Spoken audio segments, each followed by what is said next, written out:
It is the go-home show for Saturday night's main event. WWE RAW was... Let's talk about it.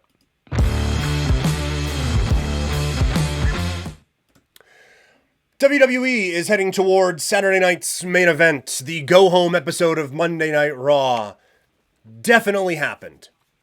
And that's about as much as we can say about it. I think I'm making it very clear here, I was really underwhelmed with what I saw from Monday Night Raw this week. We'll get into a bit more of the breakdown here. But yeah, I did not find this as an episode that really got the motor running by any stretch of the imagination and made me think that, okay, gotta lock in, Saturday night, NBC, let's go. Going to anyway, but this one didn't really build to it. It was there. That's all that was. We got to the main event here, and it was like, oh, that's it? And maybe part of it is I'm still accustomed to 3-hour Raws, and this was one of the first 2-hour Raws that I've been able to watch like start to finish live. Although start to finish is a bit of a misnomer. I know they pay me once a week now, but the Sportsnet app, feel like they've given up on the wrestling thing a little bit. Again, full disclosure, I do freelance work for Sportsnet 960 out here in Calgary, but holy hell am I looking forward to Netflix coming up on January 6th. But yeah, this episode didn't really get me all that excited for Saturday night's main event. Yeah, Toxic, I'm with you. I cannot wait for it to move to Netflix. The full library, or it sounds like at least a lot of the library moving over right away. We haven't really had a whole lot of that up here. If you went the Sportsnet route for a long time. So I'm excited to get all of that back and just hammer that and just binge through it. Maybe we do a few watch-alongs on here. I think that'd be fun. Go back and watch a few old things on there. I think that would be a whole lot of fun to hang out with you guys and do some chatting there. Are we getting pay-per-view with it too? Yeah. So all for those of us in Canada, everything, like Netflix is now the WWE network, with the I was gonna say with the exception of Friday. That's not true. Everything WWE is over on Netflix starting in January. So Raw will be live on there, NXT will be live on there, SmackDown will be live on there. From all accounts and everything I have seen, the library stuff is going over there, and then the pay-per-views, premium live events, all of that is all going to be over on the Netflix side of things. So yeah, no, it's I cannot wait. Honestly, Toxic saying already paying for it. That's great. I actually canceled my Netflix subscription a bit ago. Just found we were watching other services a lot more. But so they're going to get a new subscriber with me when everything migrates over here at the end of the month, heading into 2025. So that's exactly what they wanted. But I'm so looking forward to it. I think it's going to be great. Anyway, on to this Raw recap. We start out with the Judgment Day kind of beating down Damian Priest and Gunther. And I just cannot take these guys seriously. And look, I have always been a Finn Balor, the Prince Devitt, whatever fan for a really, really long time. And so him being in the title picture as they go on to network television on a Saturday night feels awesome. And I love that. But the rest of them, I can't take this seriously. It is Finn Balor and the goofs who were cannon fodder for Finn Balor and Damian Priest in the Judgment Day, and then the guys who Damian Priest just ran through when he was going after Finn Balor and all of them in Judgment Day. And I feel like I'm a broken record with some of this stuff, because I say it over on the SmackDown side with the Bloodline. I feel like we need to get these guys more wins along with the beatdowns. And they don't have to be the 5-star, whatever, classic matches. It can be, even on a 2-hour Raw, you can do enhancement talent match, beat the absolute bejesus out of the poor local wrestlers, have JD McDonough and his giant head and kind of an awful person do whatever he wants to do, and then the Carlito backstep, whatever. Just have these guys look impressive in matches. I feel like we see so many beatdowns that it doesn't really resonate as making them as dangerous as you would want them to feel. I still think that there is value in having these guys have wins on television. Like JD McDonough has had a couple of wins with Finn Balor, obviously, but Carlito hasn't won a match on television since September. It was a 6-man tag against the LWO. He doesn't have a singles win since June on television, and we're supposed to take it seriously that he's beating up Damian Priest and that this is this unstoppable pack of dogs or whatever. I don't buy it. And so I think you need to have these guys in actual in-ring competition looking good and looking impressive instead of just, oh, they're jumping guys from behind and they look dangerous. And so that was kind of it for me. I think the addition of Damian Priest into this matchup on Saturday is going to make for maybe a bit more of an intriguing storyline and kind of balance things out a little bit as you have the obvious bad guy in Finn Balor, the obvious good guy in Damian Priest, and the definitely should still be a bad guy but kind of feels like a tweener right now, Gunther. I feel like they have kind of built that up and set the stage for that pretty well. It is now just a matter of what can they do to make that match good. And I think the match is going to be really, really good on paper. I don't think it changes the outcome of it at all. Like, I do feel like Gunther is going to remain the dominant champion going through this thing. And so the test here is to see if you can get the audience to buy on at least one near fall in that bout. Also from Raw, Paul Ellering is back. Return helps the Final Testament beat the Wyatt Sicks. I feel like the Wyatt Sicks are losing steam a little bit. We did the kidnapping thing with The Miz and all of that, but this hasn't really clicked. I think it's a good mid-card group, and I'm happy that they haven't tried to force it up into the main stories right now. I don't think it would fit, and it still feels like a mid-card group to me, but no one's really excited about this feud with the Final Testament right now. And it's too bad because I like a lot of the pieces involved. Like, I think the Wyatt Sicks, there can be a lot of fun with that. I think AOP, I still like AOP. I like Karrion Kross. I know I'm in the minority in that. But I remember watching him as Killer Kross in Impact Wrestling. And then even his stuff in NXT when people really started not liking him. I think there is an amazing character there. This is just one that has not clicked for whatever reason on main roster television. And this is a storyline that feels like it has lowered the importance of all parties involved. We also continue to build things up in the Seth Rollins, CM Punk, Sami Zayn, Drew McIntyre thing.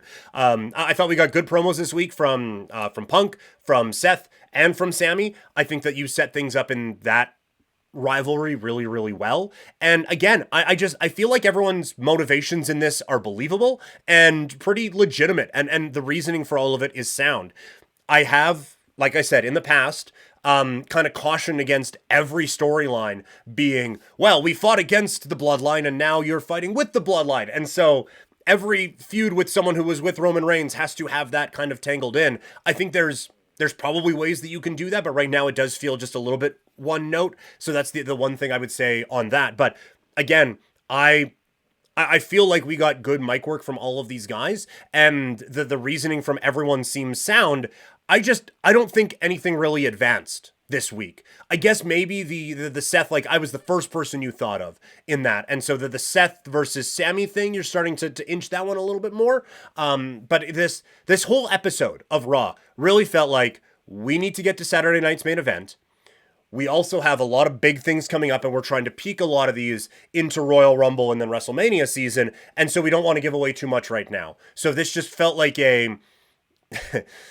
we're just going to try to get through this one. And it's one of the things I've been thinking about a little bit, where it's, oh, you know what? This is long-term storytelling. And it's like, there's a difference between long-term storytelling and stories that are just long to tell. And right now, these are getting the sense of some of these are just long to tell. This week, I think overall, the builds are going to be good and it's going to be fine. It was just this week, this felt like we really don't have anything. So can we just kind of repeat the same stuff and advance things maybe a half an inch? Fine, we'll work with that and kind of keep things moving.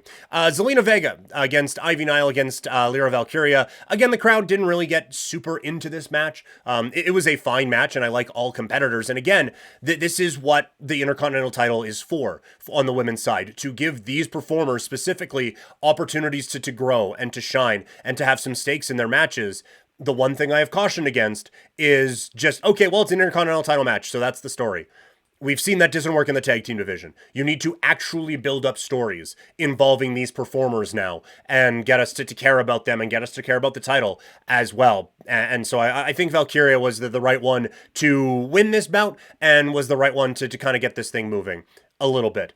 One of the things we talked about in the preview episode yesterday was we want to see a really strong follow-up from the New Day. That was the big angle coming out of last week. That was the big thing. This was, okay, massive storyline. I want this to be a big focus for Saturday night's main event, and it just didn't feel like that was it. We did establish that hating these guys is what we need to do. And because I think like last week's segment was pretty well received. And when you have A, the New Day, and B, bad guys who do things really well, there can be a bit of a sense of trying to the audience latching on, and they're now the cool bad guys and we cheer them a whole lot. And I think this segment did a really good job of pushing that away and just, you know what? No, these are bad guys. We boo the bad guys. And so I think it was nice. I think it was unique. I would have liked a bit more importance maybe put on it and really driving home that this is one of your A stories. I wanted some representation of this on Saturday night's main event. Maybe I'm putting a bit too much importance on Saturday night's main event, but I just think that's going to be a gigantic TV audience and an opportunity, maybe not gigantic, but it's going to be a good TV audience and an opportunity to really shine a spotlight on some of your higher level stories, and I think this one can be that. And so I was hoping to maybe get a bit of an advancement on that, but again, we're going in a bit of a longer term direction with this one. And so I think when you just look at this segment as a whole, when we're done with the New Day thing 9-10 months from now or whenever it is, I do think that we're going to look at this segment and you know what, that was good. Because a lot of times, how many, like with Dominic Mysterio, there's probably other more current representation than this, but when I was at WrestleMania, coming up on 10 years ago, out in Dallas, and it was the night after WrestleMania, Roman Reigns had just beat Triple H for the whatever the championship was called at the time, and the crowd just booed every time Roman Reigns brought the mic up to his mouth. And it ended up being like a 17-minute segment and he got a few things out. So we've seen it in the past, and they eventually the crowd quiets down and they grind through. To have this just be a walk-off, I thought was a nice, unique look at how to handle that. And so we didn't really get the follow-up that I wanted, but I think in terms of being an effective segment and a unique segment, I think this one kind of checked a lot of the boxes. And the New Day stuff throughout the night, I thought was good. Like having Cody come out and say, you should be ashamed of yourself, I thought was good. And then having Cody coming out of Adam Pearce's office, you just get a bit of a, what's going on here? So you tie a couple of those things in. The one thing I wanted a little bit more from, Xavier Woods grabs the camera, and I thought that was an interesting touch, because then Wade Barrett says, finally we're going to see this from the New Day's perspective. I'm like, okay, this is really good. That's a really creative way of doing this. And then it kind of just didn't lead to anything. And so if you would have had Xavier do that, and then Kofi cuts at least a little bit of a promo, I thought it would have been a perfect way to tie all that together. But instead, we just got surprisingly good camera work from a pro wrestler walking down the ring, and then he puts it on the thing, and he does a little bit of a, and that's it. And so I thought it was a really good idea that got 80% of the way there. And then in the main event, Rhea Ripley taking on Raquel Rodriguez, I thought they brought the heat. I thought it was an aggressive match that met the moment they were trying to get to. Again, Io coming out, going after Liv, it's a nice touch. It gets the crowd really into it. And as the main event segment on a 2-hour Raw, it really drives home the importance of this match. And it makes it feel like a main event angle because you're putting it in the main event.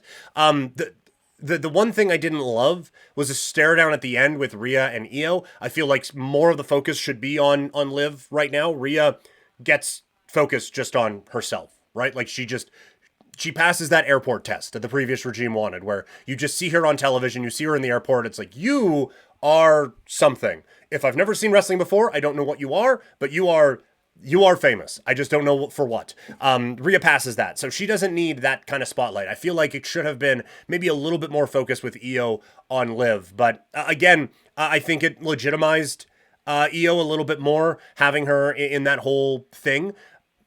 And I'm interested to see now what gets going for Saturday night's main event. You guys know that I will be all in on Io Shirai, the genius of this guy, picking up a championship win on network television. Like I said, overall, a pretty blah night. A rare miss from the WWE. This felt like a placeholder going into Saturday night's main event, which I was not necessarily anticipating.